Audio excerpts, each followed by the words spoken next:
ठीक है, उसकी प्राइस है 350 रुपए मात्र नोट्स की। अब आगे बढ़ते हैं सिलेबस के अंदर कि कुछ सिलेबस आपके सामने मैंने दिया था, तो आप देखिए। जीएस है, भारत का जीएस मैंने कल पढ़ाया था, भारत का इतिहास। और भारत के इतिहास में सिंधु सभ्यता का चैप्टर चला हुआ है। अब काफी ने कमेंट किया था कि सर इसमें सिलेबस बताइए हमें, तो मैं सिलेबस बताने जा रहा हूं आपको। नंबर 2 भूगोल है, नंबर 3 पर भारत का संविधान एवं राज्य व्यवस्था है, नंबर 4 पर आर्थिक परिदृश्य है, नंबर 5 पर सामान्य ज्ञान है, नंबर 6 पर विज्ञान करंट अफेयर्स हिंदी और इंग्लिश है। तो ये आपका जीके का सिलेबस दिखाई दे रहा है, आप कांटेक्ट कर सकते हैं और आप देख सकते हैं।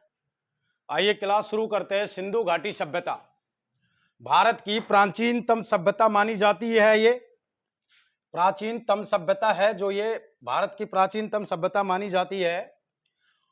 अब नोट कीजिए, बुक ले रखा होगा आपने, तो नोट कीजिए। जो हड़प्पा सभ्यता है, सिंधु घाटी सभ्यता है, ये मिस्र और मेसोपोटामिया की साथ साथ ये भारत में 3350 से लेकर के 2750 ईसा पूर्व में पनपी है। कितना इसमें दिखाया गया ईसा पूर्व, सन दिखाया गया है 3350 से लेकर के 2750 ईसा पूर्व माना गया है। ये प्राचीनतम है। मिस्र और मेसोपोटामिया ये भी कहा जा सकता है इसे, ठीक है भाई। अब इसका पता किसने लगाया, जो मैंने नोट करा रखा है, पता किसने लगाया। 1922 में डॉक्टर आर डी बनर्जी ने, जो डॉक्टर आर डी बनर्जी था, उसने इसका पता लगाया था। कब लगाया था? 1922 ईस्वी में। नोट कीजिए जल्दी, नोट करो। दूसरा, पहला इंपॉर्टेंट लगा लेना इसको, काफी बार पूछा जाता है। डॉक्टर आर डी बनर्जी, जो आर डी बनर्जी है, इसने मोहनजोदड़ो और सिंध प्रांत के लरकाना जिले में, किसमें? सिंध प्रांत के लरकाना जिले में, ध्यान रखना।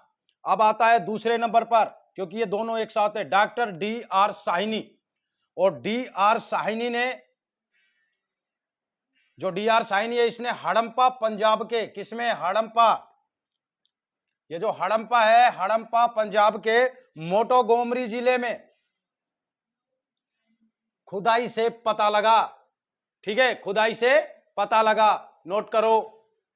जो सिंधु सभ्यता है, इसमें रेडियो कार्बन C14 नवीन पद्धति के अनुसार 2350 से लेकर के 1750 ईसा पूर्व माना गया है, ठीक है भाई।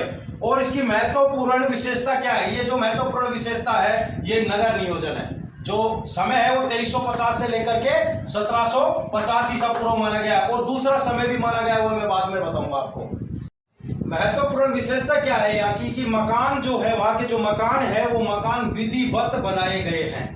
जो विधिवत मतलब जो सड़कें हैं उनकी एक साइड में बनाए गए हैं। और जैसे कि ये दो मकान है, आप देख पा रहे हो कि ये कोई घर है, और घर की जो ये दरवाजे हैं, ये गलियों की तरफ खुले हुए हैं। गलियों की, आगे क्वेश्चन आएगा आपके सामने, ये गलियों की तरफ इनके दरवाजे खुले हुए, और ये सड़कें हैं, इन सड़कों के तरफ विधिवत बनाए गए हैं। विधिवत का मतलब यही है, ये जो प्रारूप, ये जो ढांचा है, ये विधिवत है मकान का, ठीक है भाई। और यहाँ की जो गंदे नाली, जो गंदे पानी हेतु नालियों की जो व्यवस्था की गई है, जैसे कोई भी नालियां व्यवस्था की गई है, क्योंकि जो नालियां हैं ये गंदे पानी हेतु इनकी व्यवस्था की गई है, ठीक है। नोट करो। मोहनजोदड़ो में क्या मिला, ये सबसे इंपॉर्टेंट क्वेश्चन आ जाता है, काफी बार इंपॉर्टेंट कर लेना इसको, काफी बार आ जाता है ये सवाल, काफी बार पूछा भी गया है। लेकिन मैं आपको बता देता हूं कि मोहनजोदड़ो में क्या मिला। विशाल स्नानगार मिला। क्या मिला? विशाल स्नानगार, यानी कि आप सभी को पता है, सभी के घरों में होता है, तो उस समय भी ये था, ठीक है भाई। अब इसकी जो लंबाई है, वो लंबाई 11.88 मीटर इसकी लंबाई है, और चौड़ाई इसकी है 7.01 मीटर, ठीक है भाई। और गहरा इसका 2.43 मीटर, ठीक है भाई। तो ये लंबाई हो गई है, इसकी चौड़ाई हो गई है, गहराई हो गई है। तो आपके सामने मोहनजोदड़ो में स्नानगार, स्नानगार जो है उसका लंबाई भी हो गया, चौड़ाई हो गया, गहराई हो गया। जो नगरीय अवशेष है, इन्हें दो भागों में बांटा गया है। जो नगरीय अवशेष, इनको दो भागों में बांटा गया। पहला है निम्न भाग और दूसरा है ऊपरी भाग। तो निम्न भाग में क्या है कि छोटे भवनों के साक्ष्य मिलते हैं, ये प्रमाण मिलते हैं यहाँ पर। और नंबर दूसरी बात है कि यहाँ ऊपरी भाग है, इसको दुर्गीकृत भी कहते हैं। क्या कहते हैं इसको? दुर्गीकृत। और यहाँ पर क्या क्या मिली है? राजकीय इमारतें और खाद्य भंडार गृह आदि यहाँ के अवशेष मिले हैं। और महत्वपूर्ण जो विशेषता है ये नगर नियोजन विशेषता है। कौन सी विशेषता है भाई? नगर नियोजन विशेषता है। इस बात को ध्यान रखना है। सार्वजनिक जो जीवन है वो कैसा था की बात करते हैं। सार्वजनिक यहाँ के जीवन की जो टॉपिक है, सार्वजनिक जीवन का जो टॉपिक आता है नेक्स्ट, तो इसमें क्या है कि जो जीवन है इनका वो मात्र सत्तात्मक कहलाता था। क्या कहलाता था? मात्र सत्तात्मक। तो जो ये जो मात्र सत्तात्मक जीवन है इनका, ये मैंने आपको इंडिकेट कर दिया है। नेक्स्ट में आता है कि सामाजिक व्यवस्था का मूल आधार क्या था। हम सब का भी मूल आधार होता है, आपका भी होता है, क्योंकि हम किस लिए काम करते हैं? आप लोग किस लिए? तो उस समय भी अपने परिवार के लिए काम करते थे। बात समझ में आ रही? तो मूल आधार क्या है? परिवार है। यहाँ पे नोट कर लीजिए इसका आंसर। इसका आंसर यहाँ आ जाएगा परिवार। परिवार यानी कि सामाजिक व्यवस्था का मूल आधार परिवार है। और यहाँ की जो समाज है, समाज जो सामाजिक है वो कितने भागों में बांटा गया है? 4 भागों में बांटा गया है। जो यहाँ का समाज है उसको 4 भागों में बांट दिया गया है। अब उसमें कौन कौन से हैं? विद्वान, योद्धा, प्रशासनिक अधिकारी, ठीक है, और व्यवसायी और श्रमजीवी। तो नोट कर लेना, व्यवसायी और श्रम, जो व्यवसाय करते हैं, और श्रमजीवी। ठीक है भाई, तो नोट करो जल्दी। तो जो अभी नेक्स्ट टॉपिक के सामने आपके सामने लेके आ रहा हूं, आभूषण।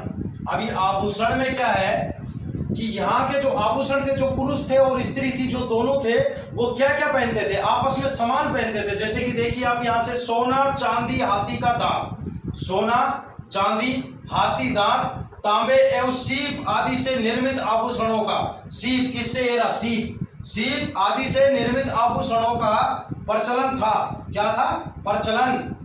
स्त्री और पुरुष दोनों, स्त्री और पुरुष दोनों समान आभूषण पहनते थे, समान रूप से पहनते थे। ठीक है भाई। अभी नेक्स्ट में क्या आ रहा है कि यहाँ का एक और प्रचलन था। ये प्रचलन तो हो गया कि भाई पुरुष और स्त्री दोनों मिलकर के ये जो आभूषण बनते थे, इन आभूषणों को समान रूप से पहनते थे। इनमें कोई मतभेद नहीं था, कोई आपस में मतभेद नहीं था। तो अब एक और क्या इनमें विशेषता? जुआ खेलना, शिकार करना, नृत्य, गाना गाना आदि आनंद और प्रमाद का विशेष कार्यक्रम था। ये भी था और ये भी था, तो दोनों नोट कर लो। धार्मिक जो जीवन है वो यहाँ का सर्वाधिक क्या था कि जो माता की पूजा की जाती थी, जो माता थी उनकी सभी हम भी पूजा करते, तो उस समय भी पूजा की जाती थी कि जो मातृ देवी की उपासना सबसे ज्यादा सर्वाधिक, ये देखिए सर्वाधिक जो मातृ देवी की उपासना की जाती थी। ठीक है भाई, ये इसको इंपोर्टेंट कर लेना। और इस काल में जो लोग थे, वहां के समय में जो उस काल के समय में जो लोग थे वो महादेव की पूजा करते थे, लिंग की पूजा करते थे, योनि की पूजा करते थे और वृक्षों व पशुओं की पूजा किया करते थे। ठीक है भाई। और यहाँ के लोग सबसे ज्यादा, दूसरी एक और डिस्कनरी थी उनकी, क्या थी कि जैसे आज भी ये पाखंड बहुत चला हुआ है और उस समय भी कुछ था। क्या था कि भूत प्रेत, अंधविश्वास और जादू टोना में विश्वास रखते थे। भाई भूत में रखते थे, अंधविश्वास, जादू टोना आदि में उस समय भी विश्वास रखा जाता था और आज भी रखा जाता है। ठीक है, जल्दी नोट करो। तो ये आपके सामने जो बुके हैं, तो बुकों के लिए भी दिया, थोड़ा ऑर्डर आया है तो उन लोगों को बुक के लिए भी दिया गया। और ज्यादा कॉल भैया बहुत कॉल करते हो, फिर भी मैं आपका सभी का अगर जवाब देने में समर्थ हूँ तो इसलिए आप क्षमा प्रार्थी हूँ। और मेरे जो कॉन्टैक्ट नंबर है 60051129 और 56, इस पे मैसेज कर देना है, बुक जिसे चाहिए और नोट्स जिसे चाहिए। ठीक है भाई, BOOK ये बुक हो गया और ये नोट्स। तो ये जो नोट्स चाहिए या बुक चाहिए, इन पे कांटेक्ट करना है। और मैं चाहूंगा कि आप ज़्यादा से ज़्यादा मेहनत करें और आप उस मुकाम तक पहुंचे जिस मुकाम पे आप पहुंचना चाहते हैं। IIT-BP में अभी कोई नोटिफिकेशन जारी नहीं हुआ है। BSF का 25 तारीख का नोटिफिकेशन जारी हुआ है, 25 तारीख का। इसमें BSF में जो एग्जाम है ट्रेडमैन्स का या 25 तारीख दिया गया है। इस 25 तारीख को नोट कर लीजिए, उसके बाद शायद आपका एग्जाम क्लियर हो जाएगा। तो सभी भाइयों को धन्यवाद, राम राम। ये धार्मिक जीवन पशुओं में कुबड़ सांड की सबसे ज़्यादा पूजा की जाती थी, और ये फाख्ता एक पक्षी, पवित्र पक्षी का नाम है, जिसकी सबसे ज़्यादा पूजा की जाती थी, और ये श्रृंग युक्त पशुओं की सबसे ज़्यादा पूजा की जाती थी। ठीक है भाई, ये लाइट के कारण थोड़ा सा मैं एडिंग कर रहा हूँ सभी भाइयों को। और मैं आपको बता देना चाहूँगा कि ये किताब सेट का जो पूरा सेट है, ये किताब सेट है, और ये 550 रुपये इसकी मात्र प्राइस रखी गई है। तो स्पीड पोस्ट या किसी भी प्रकार से आपको भेज दिया जाएगा। ये ट्रेडमैन, स्टेनो, और ये आपके सामने CRP, ट्रेडमैन, स्टेनो, हवलदार सभी के लिए बुके हैं, तो आप कांटेक्ट कर सकते हैं।